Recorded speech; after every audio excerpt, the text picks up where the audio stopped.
Атырау облысында жоғалып кеткен отбасыға қатысты қазіргі уақытта не белгілі? Қазақстан Республикасы Ішкі істер министрлігінің қызметкерлері шетелдік әріптестерімен бірлесіп Атырау облысында болған қос кісі өлтіру ісіне күдіктіні қолға түсірді. Бұл туралы Араша.kz сайты хабарлайды. Полиция мәліметінше, ол Индонезияның Ломбок аралындағы Сенару ауылында ұсталған. Ер адам Қазақстан Республикасы Қылмыстық кодексінің 99 бабы 2 бөлігі бойынша көзделген қылмысты жасады деген күдікке ілінген. Онымен бірге бұрын халықаралық іздеуге жарияланған із-түзсіз жоғалды деп танылған бұрынғы жұбайы да болған.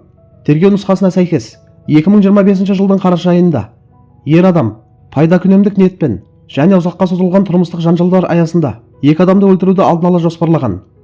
Қылмыстан кейін ол ізін жасыруға тырысып, мәйіттерді шаруашылық құрылысының астына көміп, қан іздерін жойған және марқұмдардың ақша қаражаты мен мүлкін иемденген.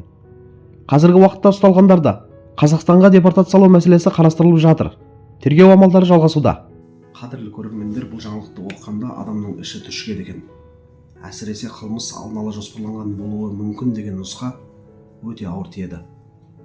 Егер рас болған болса, бұл өте қатыгез әрекет. Бірақ бәрібір күдік деген сөз бар. Соңғы нүктені сот қояды. Шетелде ұсталып, енді елге қайтарылмақ дегені істің әділ қаралуына мүмкіндік бар деген сөз. Интерполмен бірлесіп жұмыс істегенінде құқық қорғау органдарының әрекетсіз отырмағанын көрсетеді. Ең қиыны марқұмдардың жақындары үшін.